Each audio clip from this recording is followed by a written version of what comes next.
हवा में एक अजीब सी घुटन थी। ऐसा लगता था जैसे हर सांस के साथ कोई अनजाना डर अंदर जा रहा हो।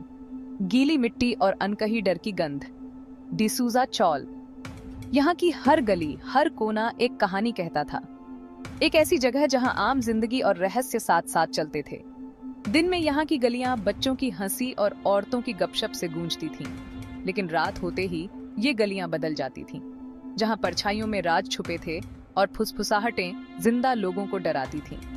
हर कोने में एक अनदेखी मौजूदगी का एहसास होता था। चौल में जिंदगी चलती रही। लोग अपने कामों में व्यस्त रहते, लेकिन उनके दिलों में एक अनजाना डर हमेशा बना रहता। बच्चे खेलते, उनकी हंसी तंग गलियों में गूंजती। उनकी मासूमियत इस जगह की भयानकता को कुछ पल के लिए भुला देती।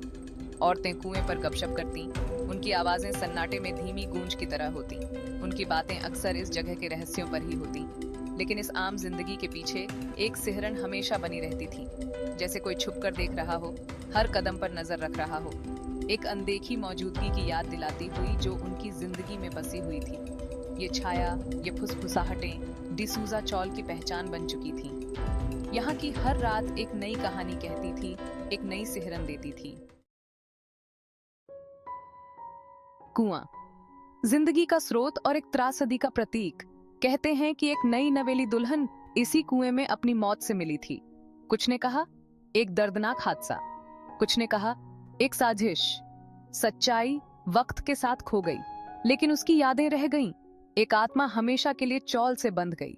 उसका दुख हवा में एक बोझ की तरह महसूस होता था। ये कुआं कोई आम पानी का स्रोत नहीं था। ये चौल के चेहरे पर एक जख्म था, उस त्रासदी की याद दिलाता हुआ जिसने इसकी रूह को दागदार कर दिया था। कुछ लोग इससे पूरी तरह बचते थे, उनके दिल तेज धड़कते हुए वो वहां से जल्दी से निकल जाते। कुछ लोग एक अजीब सी उत्सुकता से इसकी गहराई में झांकते, अनजान की एक झलक की उम्मीद में। लेकिन कुआं अपने राजों की रक्षा करता रहा। इसका काला पानी उनकी आंखों में सिर्फ डर को ही दर्शाता था। रात होते ही डिसूजा चौल में एक अजीब सा तनाव छा जाता। जैसे ही अंधेरा बढ़ता, आंगन में सन्नाटा छा जाता। फिर शुरू होती फुसफुसाहटें, धीमी अस्पष्ट बुदबुदाहट, हवा में तैरती हुई। परछाइयां दृष्टि के किनारे पर नाचती, टिमटिमाती हुई आकृतियां जो सामने आने पर गायब हो जाती। लोग उसे चुड़ैल कहते थे, सफेद साड़ी वाली औरत। सेक्शन 5, वो रात जब बत्तियां टिमटिमाई। एक रात डर असली रूप ले गया। चौल की जानी पहचानी भागम भाग, जिंदगी की वो सुकून देने वाली लय टूट गई। बत्तियां टिमटिमाई और आंगन अंधेरे में डूब गया। चीखें रात को चीरती हुई गूंजी, एक बच्चे का रोना तेज और डरा हुआ। फिर सन्नाटा, भारी घुटन भरा सन्नाटा। जब बत्तियां वापस जलीं तो सब जान गए, चुड़ैल का आना हुआ था। सेक्शन 6, चौराहे पर अनदेखा मेहमान। कुएं के पास वाला चौराहा उसका इलाका था। कहा जाता था कि वो वहां सबसे ज्यादा दिखाई देती थी। धुंधली चांदनी में नहाया हुआ एक अकेला पुतला। कभी कभी लोग दावा करते थे कि उन्होंने उसे देखा है। सफेद साड़ी की एक झलक, हवा में चमेली की एक खुशबू। लेकिन उसका कोई बुरा इरादा नहीं था। बड़े बुजुर्ग यही कहते थे। वो एक भटकी हुई आत्मा थी जो शांति की तलाश में थी। सेक्शन 7, अज्ञात के साथ जीना। डिसूजा चौल में जिंदगी असाधारणता के साथ एक नृत्य की तरह थी। यहाँ हर दिन एक नया रहस्य लेकर आता था और हर रात एक नई कहानी सुनाई जाती थी। यहाँ के लोग अज्ञात के साथ रहना सीख गए थे। वे जानते थे कि हर कोने में कुछ छिपा हो सकता है और हर परछाई में एक कहानी हो सकती है। डर उनका एक निरंतर साथी था, लेकिन स्वीकृति भी थी।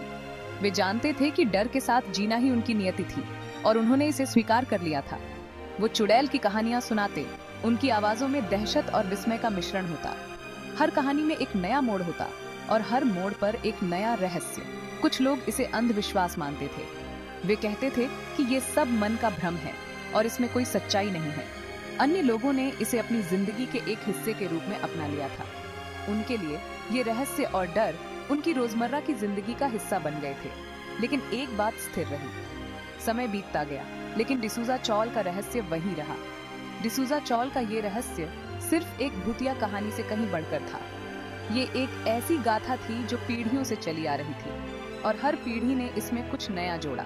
ये दुख, क्षति और हमारी समझ से परे के रहस्यों की स्थायी शक्ति का प्रमाण था। ये एक ऐसी कहानी थी जो कभी खत्म नहीं होती और हर बार सुनने पर नई लगती थी। यहाँ के लोग जानते थे कि ये रहस्य उनकी जिंदगी का हिस्सा है और उन्होंने इसे अपने दिलों में बसा लिया था।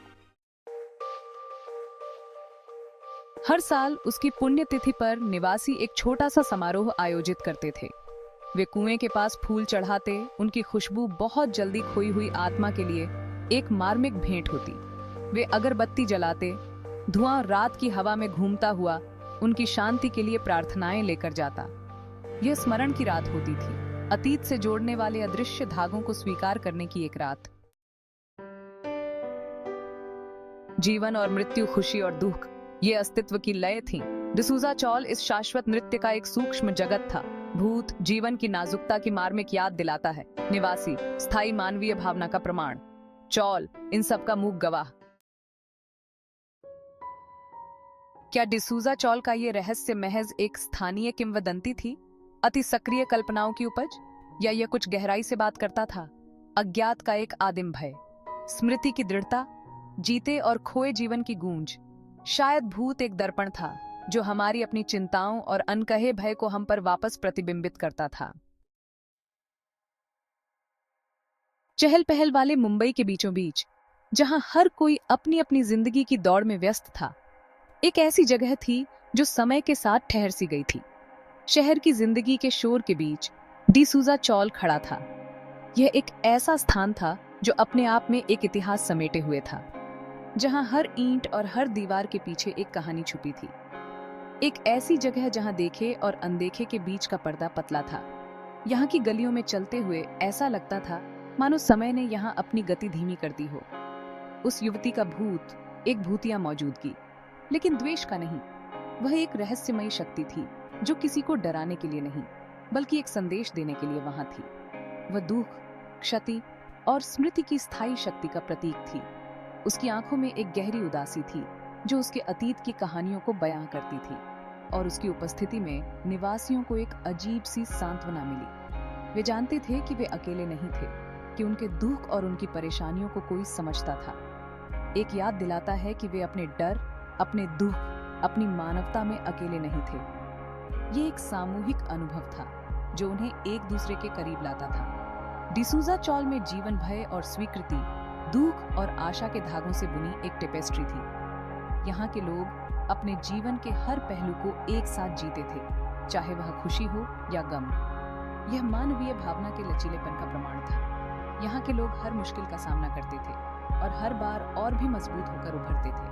और एक भूतिया याद दिलाता है कि कभी कभी सबसे भयानक किस्से वे होते हैं जो हमें हमारी अपनी मृत्यु दर के बारे में बताते हैं। यह हमें यह सिखाता है कि जीवन कितना नाजुक है और हमें हर पल को पूरी तरह से जीना चाहिए। डिसूजा चौल की कहानियां केवल भूतों की नहीं थीं, बल्कि उन लोगों की भी थीं जिन्होंने यहाँ अपना जीवन बिताया था।